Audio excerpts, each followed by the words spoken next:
Hello, hello, hello. I am Matt Williamson coming at you here on Monday, early afternoon.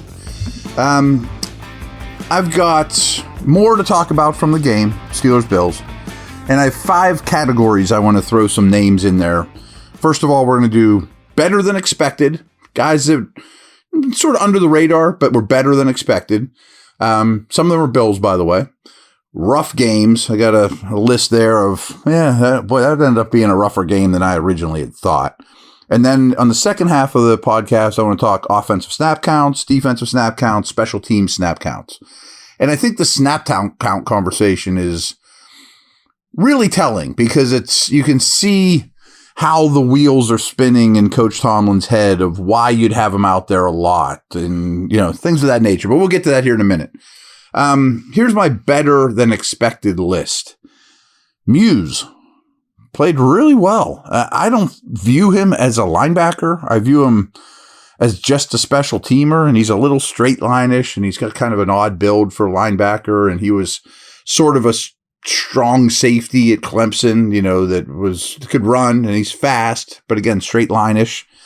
Played a really good game at linebacker, So I mentioned the inside linebackers yesterday all performed well, but Muse was definitely one of the guys, as was Mark Robinson. I mean, we saw the big hit, but I think things are starting to click for him. I think he's starting to process better. I think there's a lot fewer bad plays. He's had plenty of bad plays, where he doesn't quite know where he's going type of deal. But it looks like he's slowly turning the corner. I thought that was an impressive showing. This guy's got to have a feeling he's going to be pretty steady Eddie, but another inside linebacker is Landon Roberts. Had a really fine showing. Good football player. Now, I think teams, week 1 against the Niners in particular, are going to try to manipulate him with the McCaffreys and Kittles of the world, and he will probably have a tough time with that. But I think he handles those things better than Vince Williams does. And boy, when he comes downhill and hits a run or blitzes, he makes an impact. I mentioned Sullivan again out of the slot, but really good player, or a really good game in this one. Pretty much is, I think, solidifying himself as the nickel. Peterson could jump in there, obviously, situationally with Porter on the outside. And Riley, I mentioned too, has also shown up pretty well. But I think Sullivan is going to be a nice addition for them. I mean, he's going to be worth the money they gave him, solid player. And then there were 3 Bills that showed up more after further review, and some of them are important to these guys. Greg Rousseau, who was on a tear as a pass rusher, and then got hurt the same game that Von Miller was out for the year. So everyone just assumed, Rousseau can't do anything without Von Miller. Well, it was also because he was fighting a high ankle sprain the whole time. So he might be a keeper. A linebacker I liked a lot in this draft, Dorian Williams. We talked about him pre-draft for the Steelers. He showed up really well for them. I could see him maybe pushing for a starting job. And a guy I've been hard on, but tortured the Steelers last year, Gabe Davis, who also played with a lot of injuries last year, also looked quite good. So here's my rough games, list. And several of them are kind of important here for the Steelers. And I thought Rudolph didn't play very well. If you just isolate how Rudolph threw, how he handled things, I wasn't super impressed. I'm not worried about him. He's going to make the team. I mean, same is true for McFarland. We saw him running into a wall at the 1-yard line time and time again and couldn't get in. That was a little unfair because we know that's not his game, and they just wanted to see if he could do it and will his way in. But overall, I didn't think he made a lot of space for himself. I didn't think he created much after first contact. So not the best showing by McFarland. A guy I've been picking on, LaRaven Clark, if you just isolate on him too, I can't imagine him making the team at this point. I mean, he had a rough go of it. Dotson's run blocking was part of the problem as the game went on as well. Just was not moving people, was getting beat in the run game. And I think he's better in protection than the run game in general, even though his body type wouldn't imply that. And the guy I've been rooting for didn't show great either in the second half, and that's Fehoko in the nose. So if it comes down to him or Adams, this did not help his case. And then there were a couple Bills that are also prominent Kair Elam, the Steelers picked on him. He was a first-round pick just a year ago. And the way that they were using him and as much as he was out there, it looks like they're worried about him and he needs all the reps he can get. Matt Milano is a really, really good linebacker, but this just wasn't his best day. Chalk it up to preseason, whatever. And then the right tackle, Spencer Brown, played a lot. And the Steelers were whipping on him time and time again. They're counting on him to be a starter at right tackle. So that right tackle spot would worry me quite a bit if I were the Bills. Be back in a moment, and we will talk snap counts.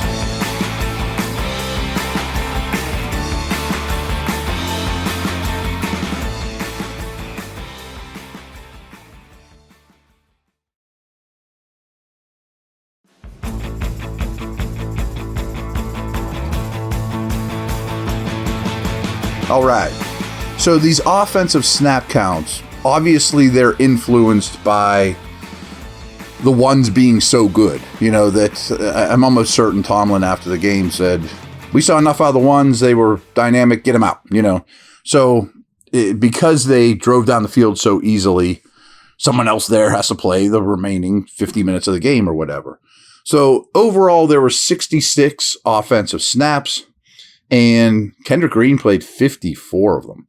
Like, basically, as soon as Cole came out of the game, Green, you're the guy. And as we talked about, I don't think it went particularly well. So they want to see as much as they can from him.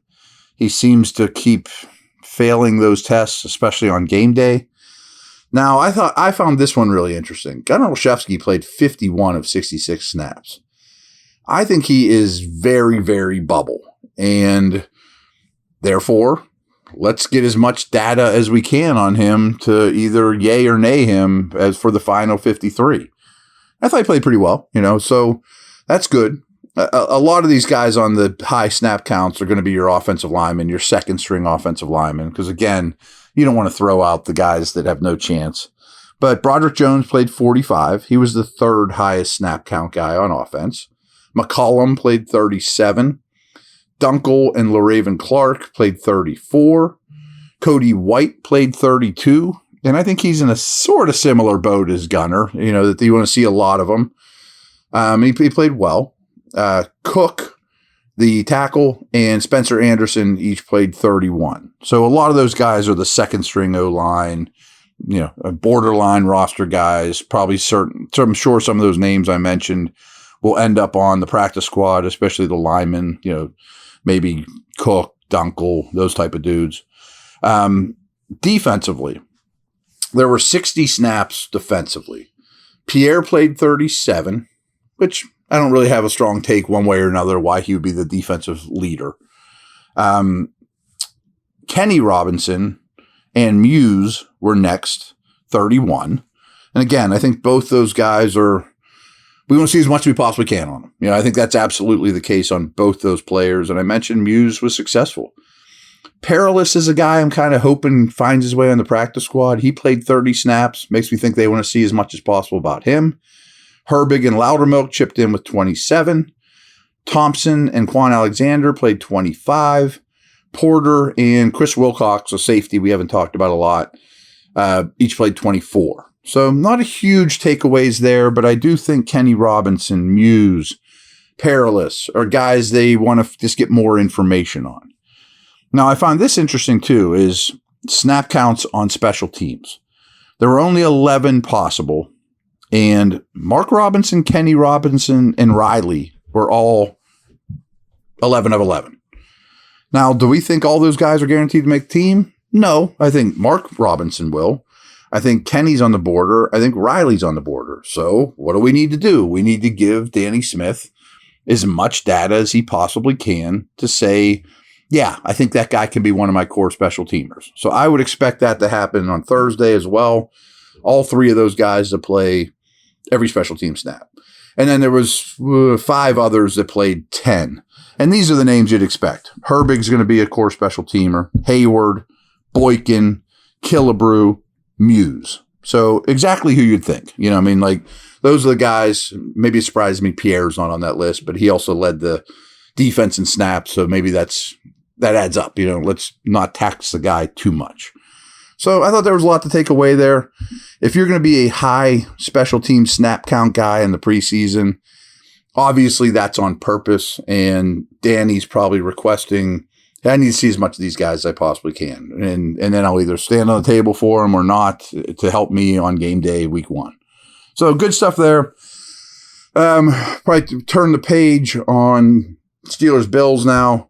I don't know what the plan is here for the next day or two. So I'll come up with something. And then we'll preview, obviously, Steelers-Falcons, some things to look for. And that's a wrap. All right, take care.